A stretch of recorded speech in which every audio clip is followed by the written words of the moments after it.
Hoje eu vou entrevistar um casal muito especial que encontrei aqui na MCP. O Tom e a Lily Service, do Veleiro Tiger Lilly, que já tá dando a sua segunda volta ao mundo.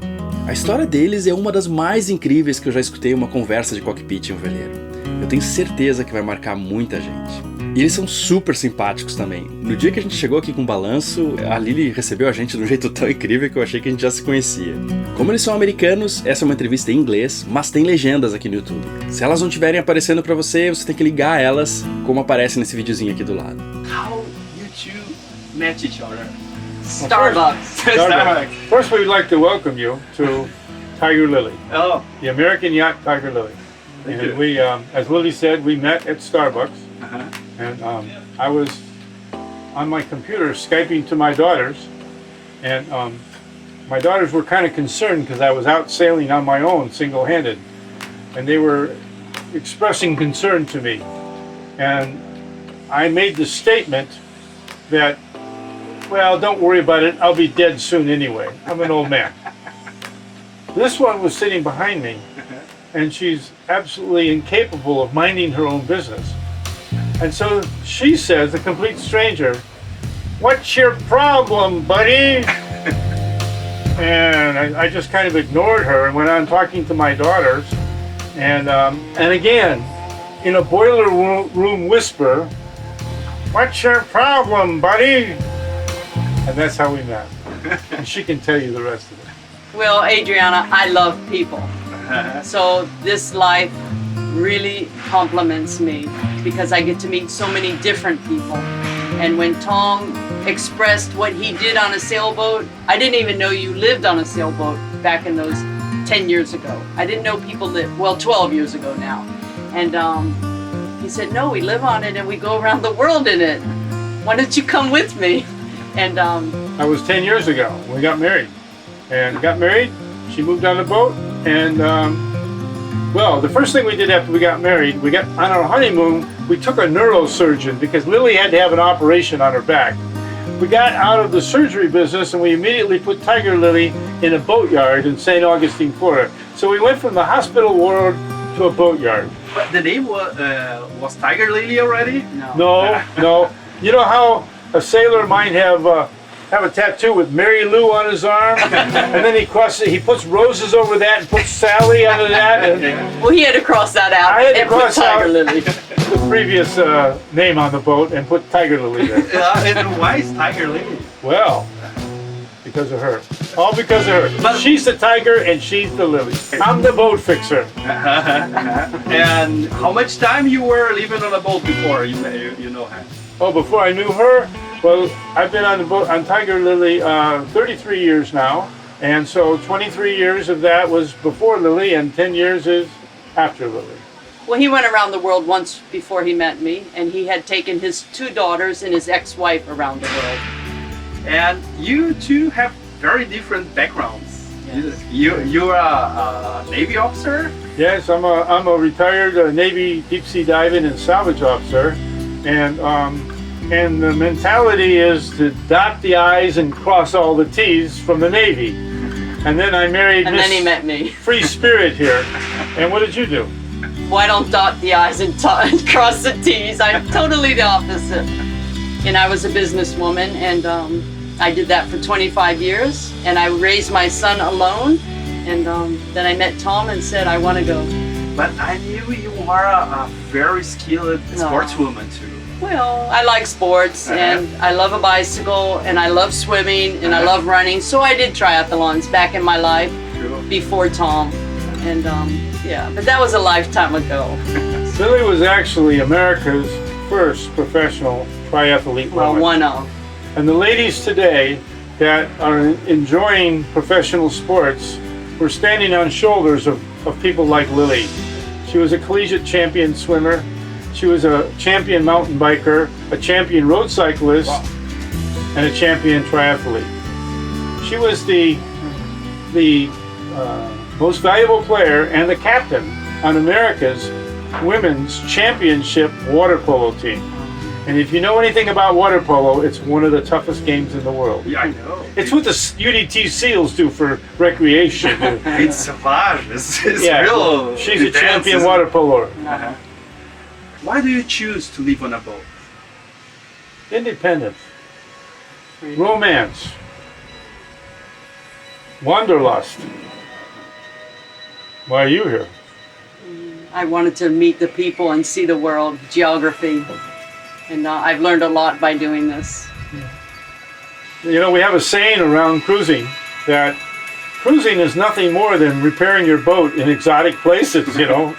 And these boats, as you can see by looking around, this is much different than your marina boats, your yacht club boats. This is more like an industrial boat.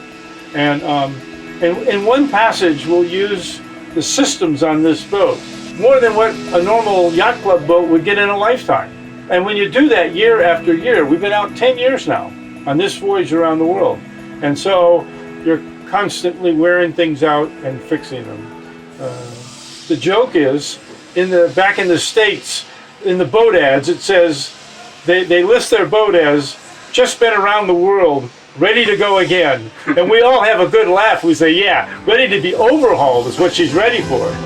With a yacht like this and the systems, as you were coming up today, you saw we were rigging this Patagonia line reel over here. We're getting the boat ready to go to Patagonia, which is the most challenging thing we've ever done. And so there's specialized things we have to do.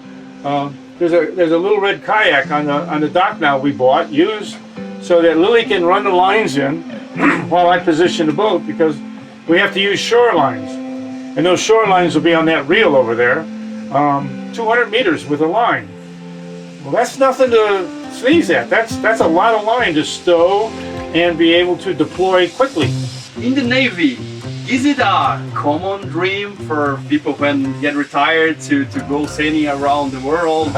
Or is it not a Navy thing? Well, one of the old salts in the Navy talk about, when I retire, I'm going to put an anchor on one shoulder and an oar on the other shoulder, and I'm going to walk inland till somebody says, "What's that?"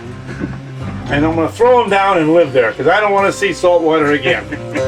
But in my case, I retired from the Navy at 7 o'clock in the morning on a Monday morning, and by 9 o'clock, this boat was underway and headed out on a world voyage. It was my dream for the last 5 years in the Navy. My goal in the Navy was command, and I'd worked up through the ranks from an enlisted man to having command of my own ship. And to be a deep sea diver was something else I had aspirations for. But then when I retired, my goal was to take my children to Africa and see a giraffe. That was the focus of the goal. And that's what we did the first time around. And now our goal, Lily and I, it's our retirement home now. First time around, we knew we had to come back and put kids through university and do all that. But my goal was put the kids through university, rebuild the boat, and get back out cruising. Uma coisa que muitas pessoas me perguntam, algumas com 50 anos, é se eu tô muito velho para começar, se é muito tarde para começar, quando na verdade a maioria das pessoas que saem para dar a volta ao mundo são aposentados. Today, Lily is 62 and I'm 73, and we're about to go to some of the most challenging waters in the world to sail. We have had experience, of course, but lots of couples go out and do this. And when we make our presentations to new cruisers, we always say, crawl before you walk, before you run. Yeah. In the case of the United States, that would be the crawl stage is come down the intercoastal waterway and just ring the boat out and get the systems going. Yeah. Walk would be go down to the Caribbean, sail in boys weather, have an enjoyable time. Just don't do it during hurricane season. That's right. And then run is when you go to the Panama Canal and they swing open the big lock doors on the Miraflores locks and you're off to the South Pacific on the trade winds. Then you're running. What the Navy teach you in this life on a small sailboat? But you know, it was a completely different environment. When I was a captain of a salvage and rescue ship in the Navy, we had 100 people on that ship, and big, strong people, and highly technical, qualified people. And out here, we're everything. We don't have that support. We have to do everything. And so it's a lot more work. This is the most challenging thing I've ever done. And I've done some pretty challenging things in the Navy. But here, we have to do everything ourselves. One day you're working on the sails, the next day you're working on the diesel engine, you're building a line reel, you're galvanizing anchors, you're rebuilding the dinghy, blah, blah, blah, blah, blah. It just keeps going and going. And probably in the Navy, everything has a study, has a protocol. You can take the man out of the Navy, but you cannot take the Navy out of the man. So my life has been him trying to make me Navy, and I won't do it. You have a very humanistic background, I see. and you are more like a military man. Yeah. Like it is a good thing for the relationship to complete each other. We do complement each other. But at the same time, it's a very dynamic relationship, as I'm sure our neighbors will tell you, you know, because we're back and forth all the time. And that's just the way it is. But when we got married, I told Lily, we were actually quite worried that, because we knew from the beginning that we were different. And the wooing and the courtship process was a real roller coaster, okay? And so we had these questions. And then we were in Bible study class one day, and the pastor explained to us that marriage is not a perfect relationship, but a perfect gift from God. So Lily is a perfect gift from God to me, but not a perfect woman. And I have to understand that. And likewise, she has to do that. And when we viewed it in those ways, that, we are the perfect gift from God for each other, now that makes sense. Now we can go forth and do our best. Tanto em um início de relacionamento, ou quando você se prepara para uma viagem, se você exigir sempre a perfeição, é provável que você não vá para lugar nenhum nunca.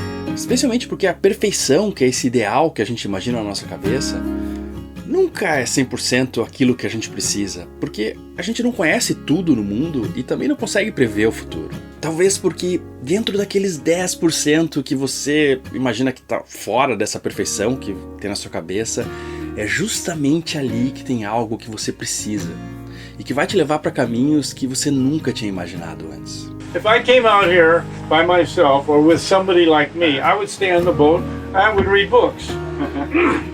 And she drags me into life and drags people back here.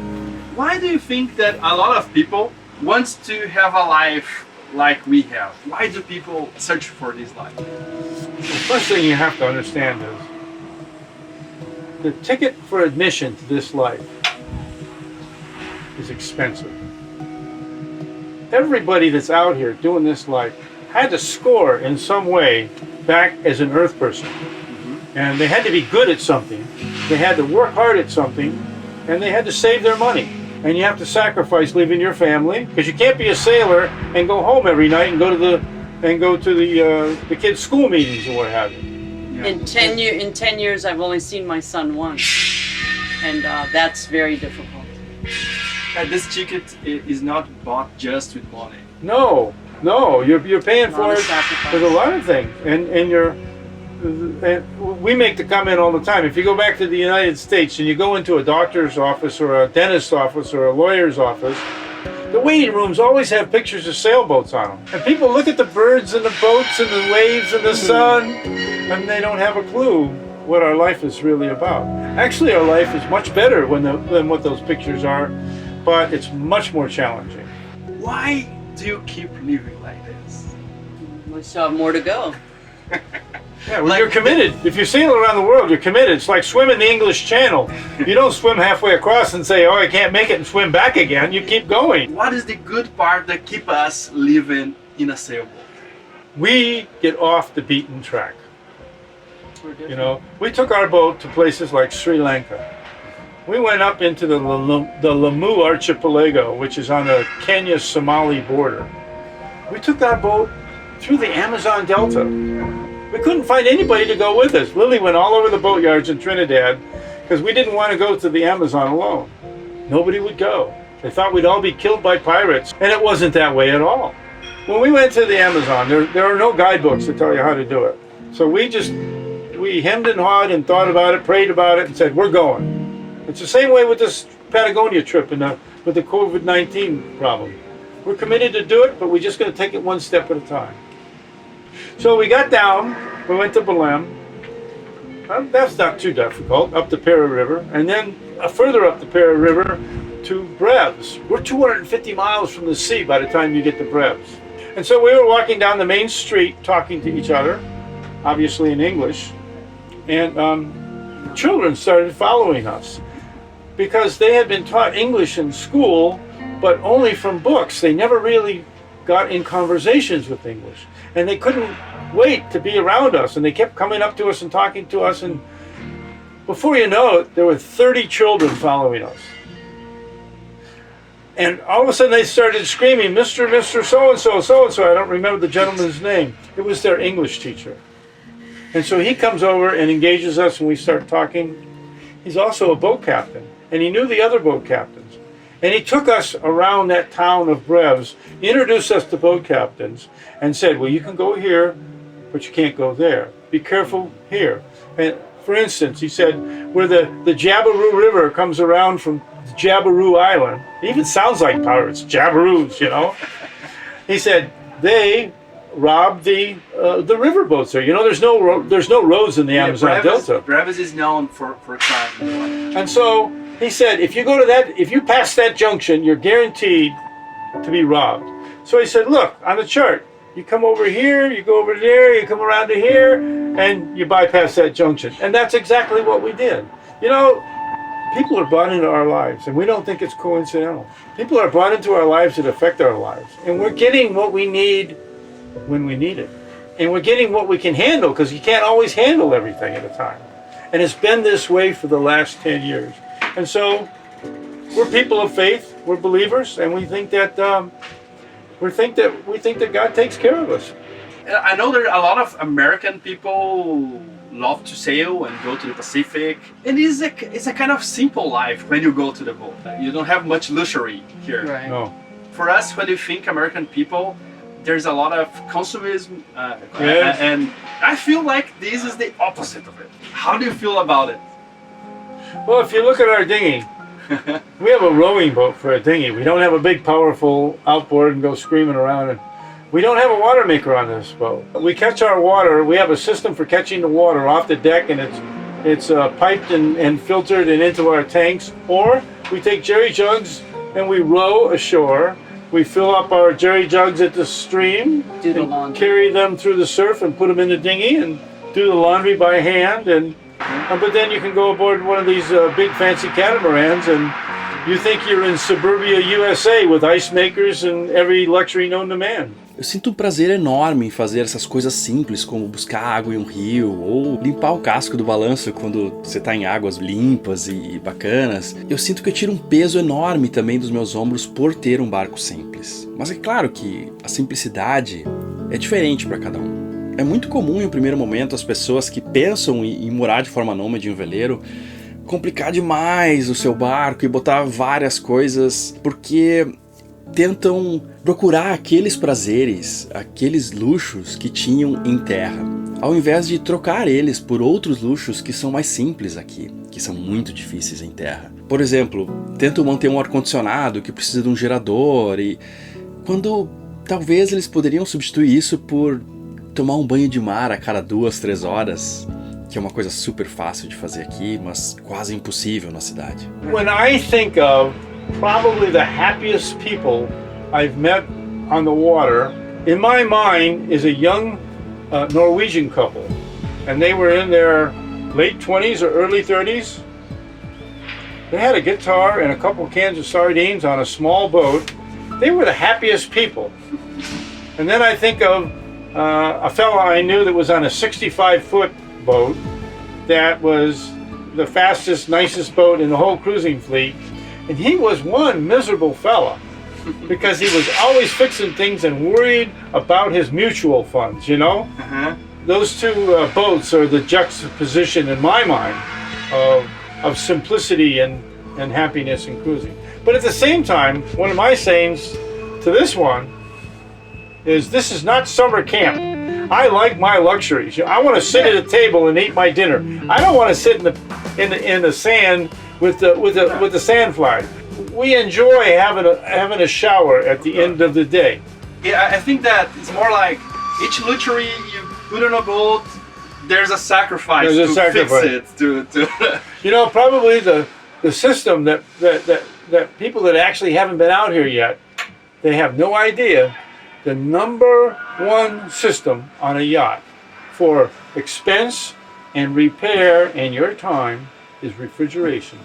Yeah. And the worst thing you can do is buy a cheap refrigeration system because it'll never quit bothering you and being broke. We have chosen to have refrigeration on the boat, and it's one of those things that does bring complexity to life. And you have to make that decision because the freeze box takes 6 times as much energy, 4 to 6 times as much energy as a refrigerator. So it's relatively easy to put a refrigerator on the boat and to feed it with energy, with the solar and the wind and the alternator, okay? But when you make the decision to go to a freezer, now we're talking about major battery banks, solar panels, things get a lot more complex. But then when we load out, typically we load out for 6 months at a time. So we loaded out in New Zealand for the Western South Pacific. So we have a big freezer and we can stock up on frozen meats and what have you. Because that's the one thing that gets a little dicey when you get into some of these third world countries. You can always get good vegetables and potatoes and onions and carrots, but you think twice about some of the meat markets you go into. What do you found in Brazil markets? Yeah, good. We look at Brazil like a first world country. I think that there are parts of Brazil that are alike, but there are others that not. Yeah. They have a lot of differences. So we haven't seen all of Brazil. I've seen Fernando. We've seen the Amazon together. We've been to Rio. We've been to the Ilha Grande Archipelago, and now Santos. That's our Brazil, and that's pretty nice Brazil. That's really nice Brazil. And Americans have no idea what's down here. Absolutely no idea. Yeah, why do you think? Oh, of course, it's not the route to cross around the world. You guys are in a very awkward corner of the world because blue water sailors use the trade winds. Yeah. Okay, and so the northern Brazil is at the equator, and so the southern trades don't start until you get down to 10 or 12 degrees south, and the northern trades don't fill in until about 6 or 8 degrees north. One of the really nice things about coming to Brazil has been your medical facilities, because we've been coming across the Indian Ocean, East Africa. Okay, I had a toothache in Kenya, and when they brought the tools out, the dental instruments, they were clean. They came out of the sterilizer, but they had a surface rust on them, which kind of just okay. Well, we had to do it. We keep our tetanus shots current, so I'll be okay. But then we come here and we see first world care for wonderful prices compared to the United States. So for me, it's a trip to the dentist and a chance to get some long delayed work over. For her, well, the dentist, because of core virus, has her daughter in the next room doing homeschooling. Now Lily's making friends with her daughter, and then it turns out that Karen, the daughter of the owner of the boatyard, is friends with the dentist, which is how we got there. And now we're having barbecues together, and then one thing leads to another. Yeah, I think that people in Brazil are very personal. Very personal. Yeah, we love that. And this country is so dynamic. A young population, natural resources, good educational system. Well, you put those things together, and if you can keep politics down in the center instead of swinging to the side, you guys are going to be the next power of the world. I'm sure of it. Well, I don't know. Like Brazil is always the country of the future. You know, like there will be like 100 years. It's always the future, But we have a lot of problems. But we have nice things here. Like as you say, dentists are really good here. Medical care. And food, I think, is really good here. Food is good. It's a country to be discovered, I think, by Americans, and we just encourage people to get in their boat and sail down here. Uma coisa que me dá um certo orgulho de ser brasileiro é saber que durante a pandemia o Brasil foi bastante compreensivo com a extensão dos vistos dos estrangeiros que estavam aqui em veleiros, porque não é nada fácil sair do Brasil sem ter um porto para ser recebido. Algumas pessoas precisariam viajar 5.000, 8.000 quilômetros para voltar para casa. E isso sem poder parar em nenhum lugar. E muito disso aconteceu por causa de uma força-tarefa de velejadores brasileiros que se preocuparam com essa questão. As you can imagine, being a naval officer, I'm pretty much straight up and down American, you know? And then you come out here and you realize that we really have become citizens of the world. And we live in an international community. And you know, in America, we keep hearing the same things from the same people like us, and that's not necessarily a way for growth. And the folks next door are from the Netherlands.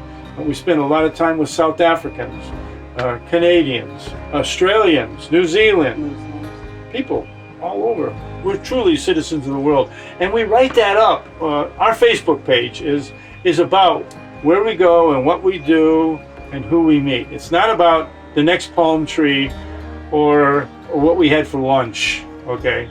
It's about the people we meet and the places we go. And you know this sentence, the citizen of the world. Yes. The first time it was written was in Athens. Athens. I didn't know that. Yeah, and they were a very maritime Yes. city-state, you know. And there was always this difference from Athens and Spartans. Yes. Yeah, they were very land-based, very army guys. The Spartans were army guys. Yeah. Well, of course, the Navy is much superior to it. That's a trend, not every country, but it's a trend that countries that are more seafaring are more open. Are more open, of course. Não é de hoje que o mar muda as pessoas.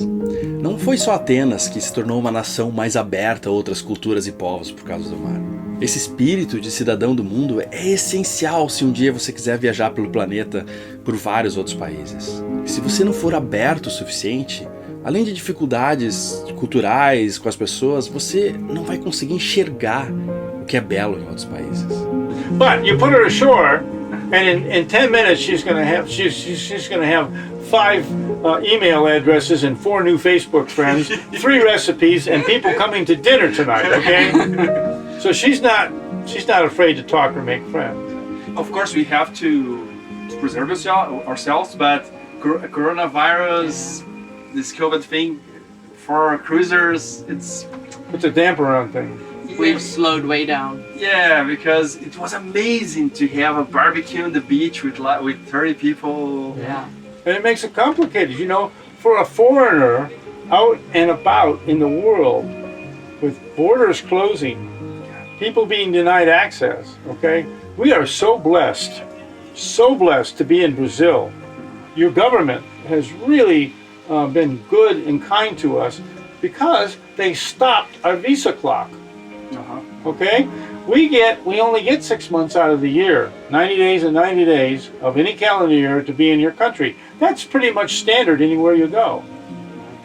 But Brazil stopped the visa clock, recognizing that, hey, these people have nowhere to go. Everybody doesn't think that way. We have friends that have been pushed out of countries, and they have a major problem. We have one set of friends that just left here, and they got to Argentina, and they were given 7 minutes to get off the dock. 7 minutes. Now, it turned out there were some problems with the boat, with the sails and with the engine, and the officials gave them some time to repair their boat. And then once you leave a country, if we leave Brazil, we can't come back in Brazil. We've got 2 choices. We got a 5,000-mile sail back to Florida if we go north, and we have an 8,000-mile sail back to Florida if we go south and around the Horn and up. Those are hard choices. Yeah. So we're so grateful to the people and the government of Brazil, and the way you guys are handling the pandemic and how you've handled your relationship with us as foreign visitors. We came into Rio after a 34-day passage from Namibia, Southwest Africa, and on the 24th of March. On the 22nd of March, they closed down Rio. They wouldn't, for 3 days, they wouldn't answer the radio because we would call them and say, this is Tiger Lilly, trying to call customs and immigration. They didn't know what to do. Yeah. And a kind lady from the yacht club actually took us downtown to their offices. We were treated like royalty. They couldn't have been kinder and nicer to us. but they didn't have any direction yet on how this was going to work. Everyone was lost. And even when you do have direction, the government makes policies for big hunks, not little tiny groups like yachties, okay? And so what do you do with a yachty when they show up 2 days after you close your country? They probably didn't have the time to think. No, they didn't. Small group. And so what they did was, they did common sense. And they said, well, you've been at sea for 34 days. You couldn't be a danger to us because you'd already have the virus if you had it. And we don't have anything. And so they let us in. There's a tip to people in your audience that are going cruising. One of the best things you can do is go down to the local printing company or stamp company and have a ship stamp made with your official number on it and a picture of your boat or what have you, and the name of your boat. And so when I'm sitting across the table from the customs guys, they're signing off, and of course, the power of a customs man is his stamp. And he, boom, and he looks at you. I take my stammer. Boom! Now we're going on a different level, okay? We have a ship stamp, you have your customs stamp. The immigration man, poop, in our passport, thank you very much, poop on the paper, you know? And the bureaucrats love it because bureaucrats love a stamp. Even though anybody could go to the printing store and buy a stamp, you know? Lily was showing me your logbook, one of the logbooks. We have many. Lily does all the logbook. Beautiful, beautiful work. We keep precise logs in the Navy, and we do that here. Every sail change, course and speed change, the whole thing, it's all there. And then each day when we put a little note of what we did today, like when we were in port and what have you.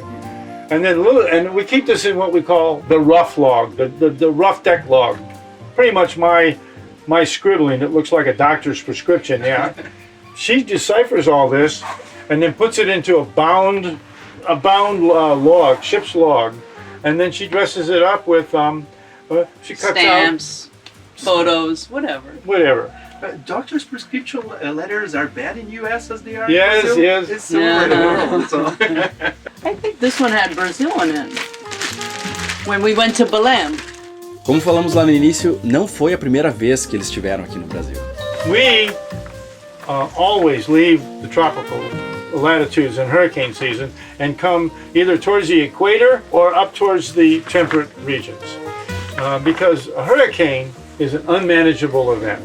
We had decided to make a cruise of Amazonia, and we had come down from Trinidad and done Guyana, Suriname, French Guiana, and then the Amazon Delta. That was the goal.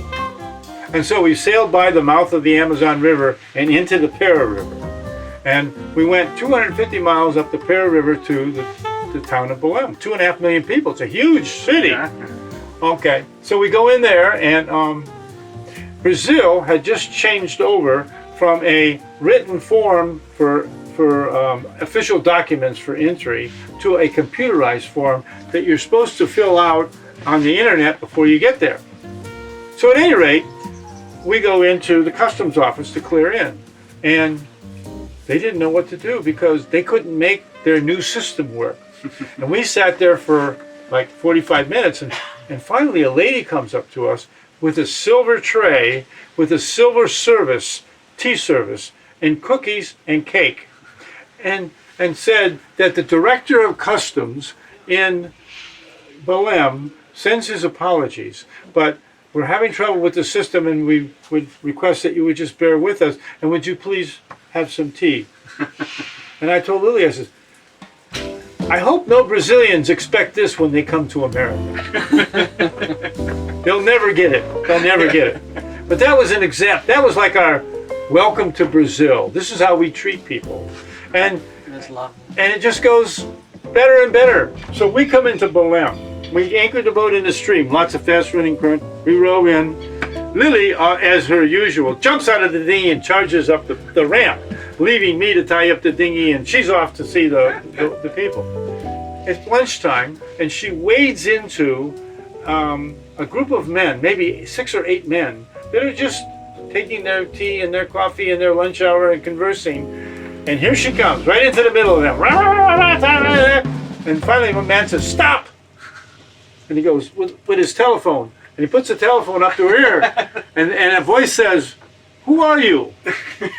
Why are you there? It was a man that had gone to West Virginia as a child, as a high school student, and spent 3 years with an American family. And when he found out who we were, he said, stay where you are, don't move your boat. I will be there in 15 minutes. Can help you. And in comes a big Ford Expedition, from a very wealthy family. We actually called them, after we got to know them, they're like the Kennedys of Brazil. And we just stumble into them, you know? And they take us under their wing, and boom, off we go. Alguns episódios atrás eu estava falando sobre o que é viver bastante. Se é a quantidade de anos que você vive, ou é a quantidade de experiências, lugares e pessoas que você encontra. Você consegue imaginar o quanto de vida, o quanto de experiência você ganha dando 2 voltas ao mundo? We think of our lives in trimesters. You know, the first 30 years, what are you? You're a student, you're somebody's kid, then you're a student, and then you're an apprentice, and you're struggling to find your place in life. The next 30 years, hey, you're somebody, you've scored, you know how to do things, and you're marching up. And then the last 30 years really is our time for ourselves. That middle 30 years, the first 30 years, somebody else is telling you what to do. The middle 30 years, you got kids and mortgages and dogs and everything to take care of, you know. And now we're in this third and final trimester of our lives. If we can keep our health, we can do this. We can go to Cape Horn and explore Patagonia at age 73. And this lifestyle gives us that good health. That good health, yeah. And we made some decisions further back in life, as we were talking the other night at dinner. I'm a member of Alcoholics Anonymous. I've been sober for 38 years. That's the single most important thing that ever happened to me in my life. That's what allowed me to be here. My dad was dead at 46 years old, and they spelled sclerosis correctly on his death certificate. He didn't get to come here. He didn't get to see his kid take command of a Navy ship, and he was a Navy man.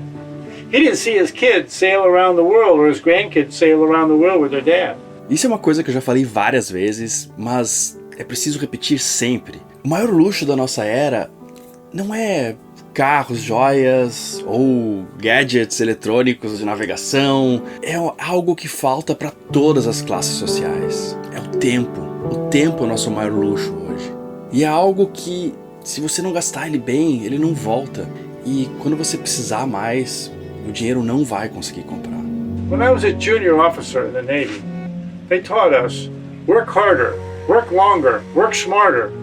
It wasn't until I got to the commanding officer job and went to commanding officer school before I went to command, they said, and now everything we told you before, we don't want you to do that anymore. Your most valuable thing you have now is time, and you must ration your time if you're going to be in command of a ship. Wow! But all this time I've been working harder, working smarter, staying longer, you know? And no, that's not the answer. It is not the answer. You know, in Borneo, we visited beautiful Borneo. The native people, they live off the jungle, so they eat monkey meat there. The way they catch a monkey is they take a terracotta jar with a narrow neck on it, and they put fruit in it, and they tie the terracotta jar to a tree. And the monkey comes and reaches in the bar, in a jar, and he grabs a handful of fruit. Well, he won't let go, and his fist won't fit through there with a handful of fruit. And so the next morning the hunter comes, and the monkey's still there, and that evening the monkey's in the soup pot because he couldn't let go. And we talk about, you asked us earlier in this interview about the difference between that life that we had and this life we have now. And a big part of it is the people that are out here, our neighbors in the cruising fleet, they understand the concept of an enough. That's a huge concept in our life. Do we have enough? And you know, when I was at university, we talked about concepts like marginal analysis. If you add one more resource, what's the payback, you know? And the fact is, we keep putting more and more time into getting less and less happiness out of our lives. Será que tem alguma coisa na sua vida hoje que é igual ao vaso de barro com as frutas dentro? O que você já tem o suficiente e não consegue largar?